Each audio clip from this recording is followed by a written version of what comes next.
Hello everyone and welcome to the Battle Report with WyoDarkWolf, myself, and my trusty co-host What's going on, Hedninger. people? This is, of course, the first one we are going to be doing for the Gamer's Advantage, TGA. And I think it's pretty exciting that we've both gotten the opportunity to come over to TGA and be able to do this for you folks. No input, Jez, none. Fuck. We're already off to a good start. I was on waiting this for one. an opening and then it came and then I didn't take it. Fail on your part, my friend. Fail.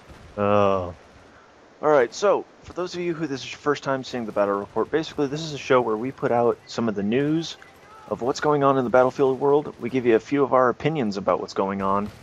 And we also try to throw in some tips and tricks here along the way. And maybe things that people don't realize that, actually can be beneficial to them. For instance, Jez didn't realize that the foregrip and the heavy barrel actually do work well together. Yeah, I just assumed they cancelled each other out after the last update. No, not at all, my friend. They actually help one another. So, the first topic for this battle report is console guys. Yes, we're looking at you, the console people. You are getting more servers on the Battlefield 3 front. What you're going to do with them, I don't know. But yeah, there's going to be 4 times as many official EA servers, which should, fingers crossed, mean that finding a vanilla, unbiased game with no chance of admin abuse or any other things like that should be just that little bit easier. Well, one would hope. I don't know how it is on the Xbox side. I know on the PlayStation side, from watching your streams and stuff, that there's a wide variety of servers that half the time aren't even filled. Yeah, I think it's safe to assume it's the same over there. Yeah, probably is. I haven't looked. So, and if you're like me, I prefer plain out regular vanilla Rush 90% of the time. So that's what I look for when I try to find a server. And even like on PC, I have very selective servers picked out for what mood I'm in. I think my favorite is the city maps. I love playing in the city maps. Just mainly because bringing buildings down on like 5 people is hilarious. Yes, it is. But yeah, it's definitely been a problem on console. I mean, it's chilled out a little bit as time has gone past, but it's still dominated by the 500% ticket counts. The admin abuse is kind of, I don't know, that step to the side. It still goes on, but nowhere near as bad as it used to be. But hopefully this alleviates things a little bit, because that was, I mean, it was getting to the point where it was, properly affecting the game and making it unenjoyable for a lot of people. So, fingers crossed this changes things.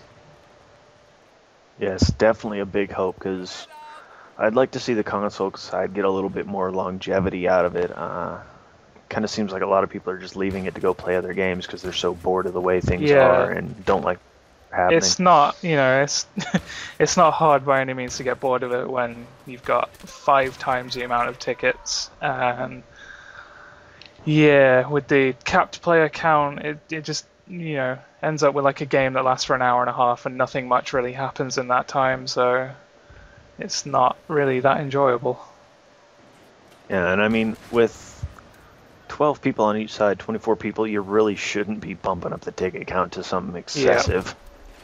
Yeah. It's just, out of imagination what you would do with that many tickets. I mean, a Conquest server with 1,000% more tickets is just like, what am I doing? Yeah, a lot of the times the team that finishes the game isn't even the team that started the game, since so many people have left and new people have come in.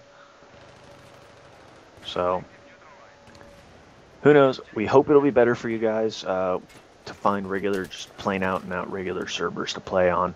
I know it's kind of hard in this day and age with everyone and their brother, oh, I'm going to buy my own server and make it what I want. So, hopefully it fixes it for y'all.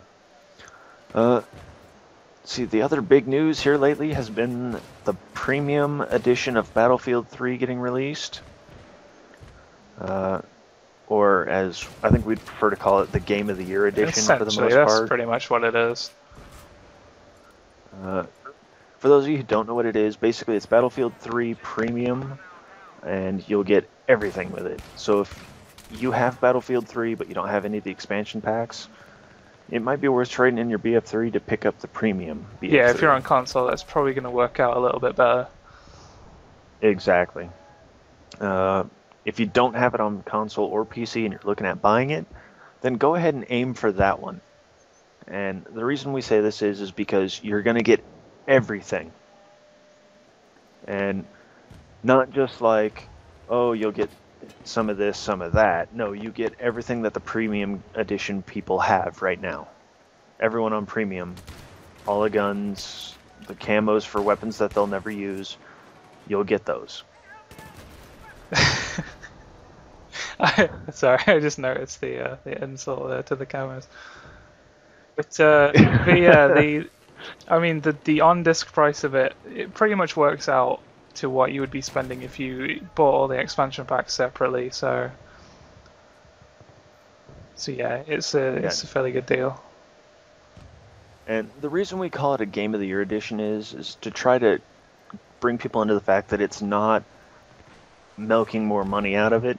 They're doing exactly what they do with every other game. Yeah, there's been a lot of controversy about it since I don't know, people feel like they've been kind of taken for a ride buying, the retail game at full price and then buying premium on top of that.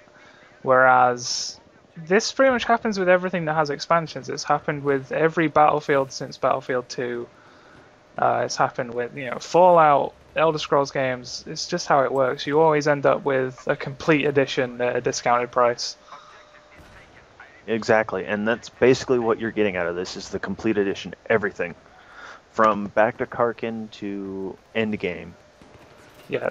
Or is there one after game? I think it's Endgame's the last. Yeah, Endgame's the last. So it's you're getting everything that's already been out and then access to everything that's going to come out. And not only access, but you get access earlier than the people that are just waiting to buy it out now. So that's definitely something to aim for, guys. It's going to be something that's good for Essentially, if you're intending to purchase every DLC, there's not really any reason not to have premium. Exactly. Premium is basically cutting you a price deal on buying all of them. And even if, say, you don't want, like, close quarters, which I know a lot of people don't, and it's a big bone of contention, especially on the PC side. The console people apparently like it a lot more than PC. I think the gameplay lends itself to console just a little bit better.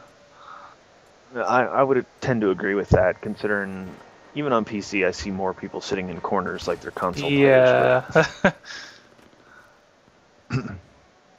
But I definitely would say go ahead, get all of them. And the reason for it is because just because you didn't want it, now you're missing out on a whole bunch of weapons that are actually phenomenal weapons that are going to be used against you while you're playing in, say, Armored Kill or any of the other expansions. You're going to be like, well, damn that gun, why don't I have it? Well, because you didn't buy Close Quarters. So if you just go ahead and get Premium, you'll get everything, including fancy new dog tags and a fancy knife that looks like a box gun.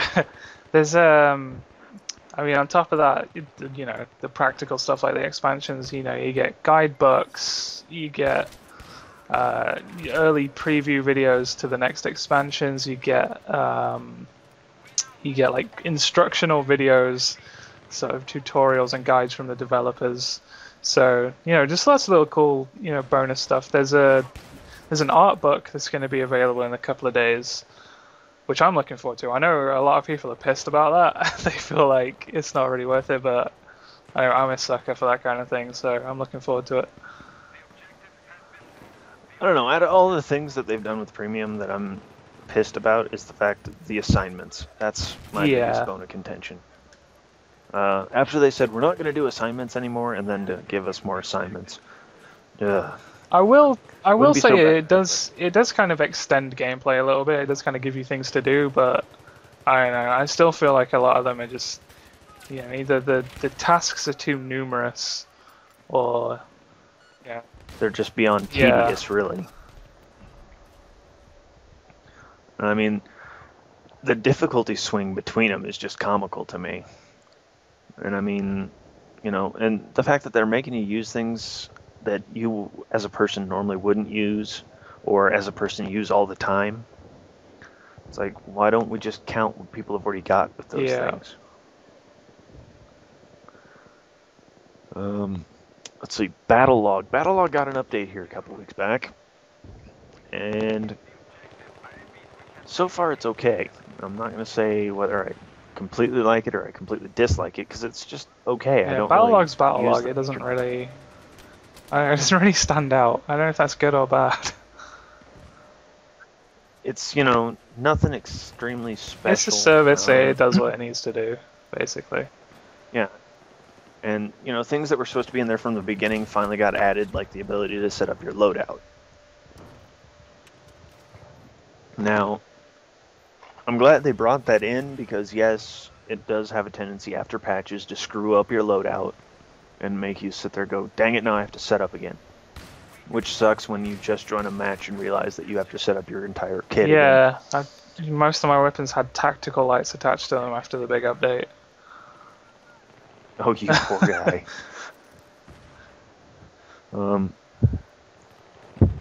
So it is pretty cool like that. It is missing some things from it in the loadout options. It doesn't have like all the camouflages for your characters. Yeah, it doesn't seem to have like the Spec Act or like Dr. Pepper ones or anything like that. Yeah, it's missing quite a few things. So I'm hoping that they'll update and bring those in somewhere down the line, at least hope. Other than that, it's Battle Log. If, you know, it does what it needs to, and it gives you cute little stats and tell you how well you're doing, and gives you a cupcake and a nice hug. But at least it works. I mean, at least you can say, you know, it worked from day one, unlike a certain rival service. Oh, you mean 2 rival services? I guess, yeah.